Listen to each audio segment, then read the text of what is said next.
मैं कहना चाहता हूं कि जिस तरह योग्यता की बात आती है, सबसे पहले हम लोगों को डिमोरलाइज किया जाता है आरक्षण के नाम पे या किसी ऐसी चीज़ों के कि इनके अंदर योग्यता नहीं होती है। तो मैं उनसे कहना चाहता हूं कि इस दुनिया को, इस समाज को खूबसूरत बनाने में हमारी ही योग्यता की भूमिका रही है।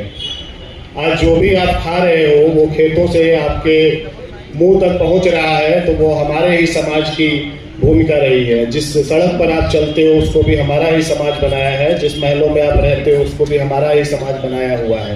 आपकी भी योग्यता हम लोगों ने देखी है, आपकी योग्यता हमने देखी है इस देश के कलंक के रूप में, कि सती प्रथा के रूप में हमने देखा है, देश की गुलामी के रूप में हमने देखा है, और आज देख रहे हैं कि किस तरह से आप हत्याएं करते जा रहे हो। और जब अंकों को पैरामीटर बना करके आपने योग्यता का नया पैमाना हमारे सामने रख दिया, तो अब जब उसमें पिछड़ने लगे तो फिर आपने षड्यंत्र करना चालू कर दिया।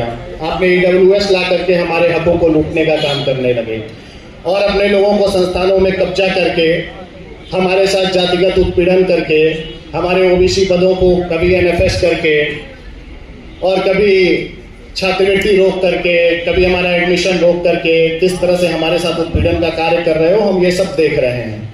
हम समानतावादी लोग हैं, संविधानवादी लोग हैं। हमारे पूर्वजों ने इस देश को बनाने में अपनी जी जान लगाई हुई है। उन्होंने देश के संविधान का निर्माण किया कि बराबरी और हक से सब लोग रह सके, लेकिन आपके पूर्वजों ने जो आपको संस्कार दिया है वो अभी तक आप सुधर नहीं पा रहे हो। हम चाहें तो इसे सीने पे चढ़कर भी ले सकते हैं, लेकिन हम दिखाना चाहते हैं कि समानता के लिए संघर्ष करते हुए भी आपसे ये चीज़ें हम हासिल कर सकते हैं, बिना हम हिंसक हुए भी आपसे ये हासिल कर सकते हैं। मैं अपनी बातों पे सिर्फ इतना कहना चाहता हूँ कि समता संघर्ष समिति के सभी सदस्यों को बहुत धन्यवाद, और इस लड़ाई में, इस जातिगत उत्पीड़न को खत्म करने की लड़ाई में गोरखपुर से जितना भी सहयोग लगेगा, एक छात्र प्रतिनिधि के रूप में मैं हमेशा उपस्थित रहूंगा। चाहे सड़कों पे आंदोलन करने की बात हो, चाहे जेल जाने की बात हो, चाहे सामाजिक न्याय के लिए आवाज़ उठाने की बात हो, गोरखपुर से एक आवाज़ हमेशा आपके बीच उपस्थित रहेगी। इन सभी बातों के साथ आप सभी लोगों का बहुत बहुत धन्यवाद।